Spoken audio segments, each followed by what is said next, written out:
What's going on, people? 11:16 a.m. Mountain Time, Sunday, August 25th.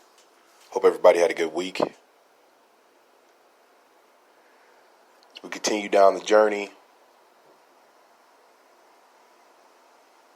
kind of highlight the importance to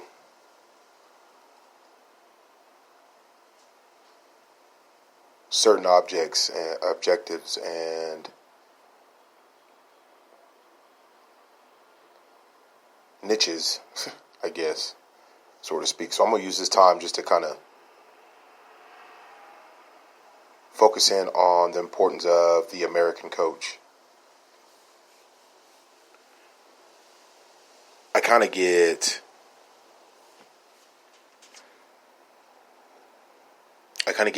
a mix of feelings of this topic. I've said on my previous podcast, and this will be underneath the bossmanship section. So, what I said in my previous podcast, like I was that guy that would look at competitiveness, maybe 15 years ago with a coach and be like, "Coach, calm down. These are first graders. I'm like, and I would laugh at that coach. Fast forward, I step in that role and like, it's really that serious. So don't feel weird about investing all of your emotion and energy into tomorrow like everybody else does, but they do it in the mirror. Or, in some other way. If you are a coach, and a lot of coaches are, and so don't let me knock you. Don't let me talk like as if you're a coach that don't already do this, because I already know there's a lot of coaches that do. I'm coaching with a lot of them. I'm coaching with 4 group of guys that believe in every kid out there, and that's how it should always be. I don't care what age, first, kindergarten.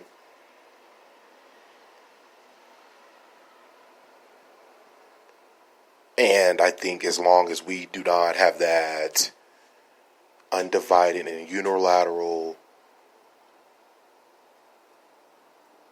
understanding that we're behind that, then we're going to have coaches that are half-stepping. We're going to have coaches that aren't all the way in it. We're going to have coaches that are teaching more bad things than ever. This is a topic that I've put off because at one point on my spare time, I coached. I was a piece of shit, I'm just gonna come out and say I was a piece of shit, and I didn't realize how much of a piece of shit I was because I was addicted to drugs, and so I would consume.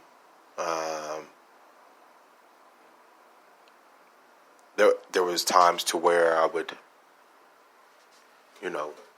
have practice and then go get high afterwards, and I prayed for my forgiveness. I feel like I've been forgiven. I feel like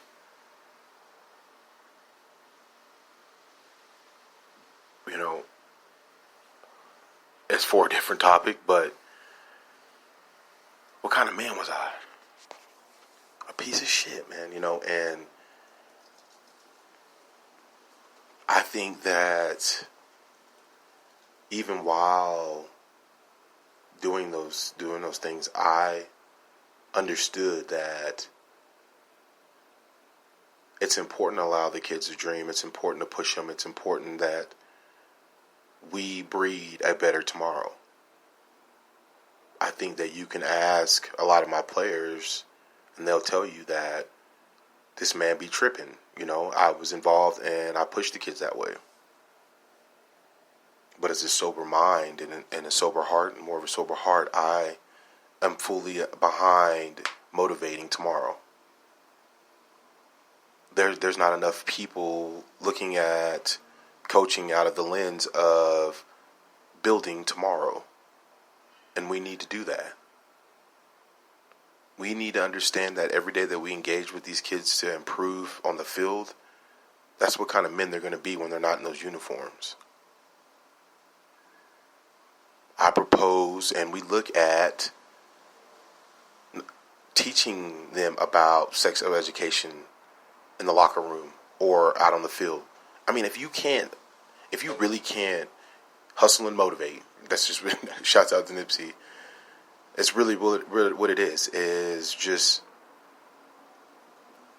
motivate them into understanding, like, you're going to treat a woman the right way, motivate them on, I mean, if you can't tie those in as a coach nowadays, you're just you're wasting tomorrow. Like, we should be able to have a program set to where everyone is guiding not only these kids better individuals on the field, but off the field. There's so many people that I see that just they've got a talented team and are just trash coaches.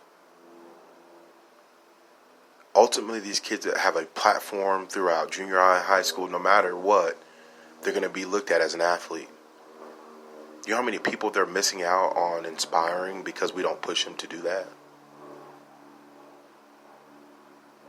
You know how many minds we're missing out on sculpting into truly being present of situations like climate change? Like, my athletes that I've coached over the summer, shouts out to the Love and Lasers basketball, like, they don't talk about climate change. If you can't, as a coach, talk about them on the X's and O's and climate change, you trash. Let's just go ahead and say that right now. If we can't motivate the minds to push and advance, not only on the field, but in life situations, we trash as coaches, guys. We have to honor that we have not been pushing these kids in a direction to where we see our country as we should. Maybe we should now. We have to honor that. We have to honor that we didn't look that way. But now let's start looking that way. Let's start. And look, call me crazy, I don't care, but this is my foundation. Let's start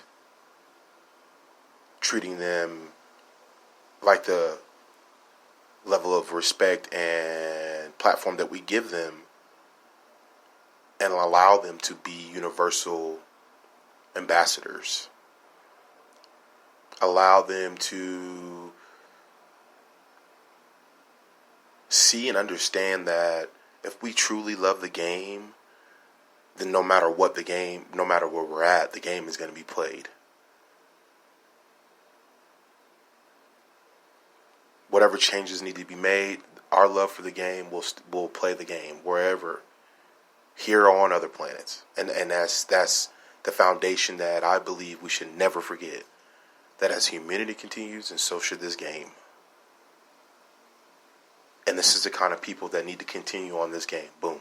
And we'll just add on. We need to be a man of character. Boom. Coach, the school I'm coaching at now, man, character, that's it. Everybody in the school, from the word character, is stuck on them for the rest of their lives. Where I'm from, in my hood, it wasn't echoed like that. It needs to be echoed through every hood, every street, every angle in the United States and even in the world. But on a competitive level, we need to be on one sync, like the highways are. Like me and you driving down like we're using the road systems in America. Like the laws work. It needs to be one way. And it needs to encompass data from the participants that are playing to the crime that's happening in certain areas. We're dropping the ball, coaches. I'm gonna just say it, I think that we are talking and communicating and writing tomorrow when we engage in these players. That is the future. Your children and the players. Coming up on 10 minutes. And again, I just wanted to kind of go ahead and put it out there. I've been thinking this way for quite some time, and I've been fighting on how cliche it sounds and how weird it may sound. But in America, we really need to rally around coaches and people that are close with athletics to motivate children to push and strive for their dream. And we've been doing a lot of dream killing. You can see in the data of incarcerated kids that have performed in sports, kids that have been killed that were athletes, kids that were athletes join gangs. That should never happen again. If you were part of that number, that statistic, you wasting your life by not trying to fix that. And I got some dogs and some homies that lived through that cycle, and it's time for us to not stop dreaming just because we didn't achieve that goal. Just because we didn't achieve that goal don't mean we can stop dreaming. And we can work again with athletes, and that's what it is. And from my perspective as a black man in America, it's where athletes, prison, trapping, and all that can work together. I've got a good idea. It's really the part of getting people together. And then if we don't make that move to get people together, we've probably got to wait another 25 years before someone gets the balls enough to really step up and really be like, all right, but we're making this happen.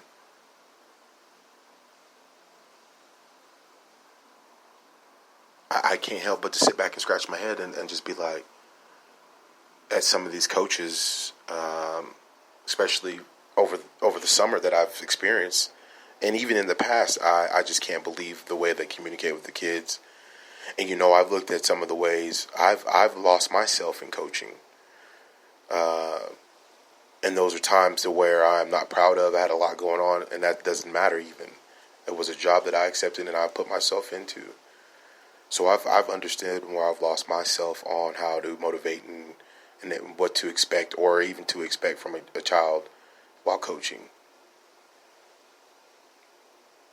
And I think that to communicate in a position of hierarchy to a child is a bad way to move, or even an adult. That's stupid and is old people. We need to communicate with kids or even adults on the same level. No one's more or less. That's so old to coach from that way. No matter the situation, you coaching, they're playing. We're in it together. So why am I higher, or why are you higher? Right?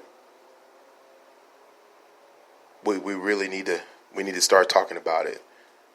Maybe a universal coaching federation. That's almost like a no-brainer. Like, you look at the people that are in jail, dead, or addicted. They've played a sport. Everybody in this world, in the United States, has pretty much played a sport. Our direction as an 80s babies, in the 90s, and some late 70s, this is a nation of sports and athletics. It's a no-brainer.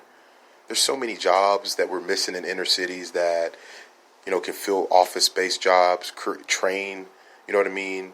Continue to do what you're already doing, add even more businesses, all behind the foundation that America plays sports. And we're missing it. We're completely missing it. Now, if I had the money, I'm telling you, it'd be over with. It would be, but it's really getting the people too. Like, and then you got people like, well, all he's doing is talking about it. I'm broke, hell, give me some money. I'll show you what it is, hey. But I'm going to build up, and that's what it's about. That ability to freely move in the world, in the United States, to build an empire. To start and create a new legacy in this country. So coaches, please share this with another coach, man. Coaches that are already doing this, man, I appreciate you. I hope that one day that we could really all pick a yearly conference time to where we can look at problem-solving issues we need to coach about to kids while we're coaching on the field. How do we shape a vision of tomorrow unilaterally as coaches on one mission? And this is my foundation, and it's to play the game no matter where we're at. How do we get on the same page with the Dallas Cowboys that, look, we expect y'all to put a stadium here, and here how we're going to train the athletes to prepare to play in that stadium. This is what the oxygen level is going to be like. So we need to, boom. I mean, we can do that. I don't think that's a bad idea. And if we don't, then we're leaving ourselves open to the same trend that we've been on: incarceration, prison, gang, death. And then, what's crazy is by the time we're all 35, 30 years old, like, those numbers subside. So we eventually, if we make it out, we just stop doing it. So we need to put programs in place to eliminate that maybe 18 to 29-year-old curve of nothing to do. So let's just go cause some havoc. Keep them in sports. Keep a coach in their life that's not there to break them down, or the old way of thinking that building the mind up is tearing it down. No, you let them know that's an option by explaining it to them. But a lot of coaches believe in over-explaining or over-coaching, and you need to slap yourself. You need to look in the mirror and slap yourself. And if you believe that Johnny don't learn the same way as Sally, then there's no such thing as over-coaching or over-explaining. So we really need to really take some science, physical, what kind of science you want to do, economics, statistics, and apply that to a one direction for a athletic foundation for America. That's what we're going to bring to the world, and that's how we can trade borders. You want to come to America, train like a world-class athlete, we can add 3 to 4 more NFL teams, 3 to 4 more NBA teams by having direction within the next 100 years. That would be a possibility. But we small thinking at certain levels of living, and I think that there's not a lot of bosses out there, and it takes a boss to look at these situations. I'm out.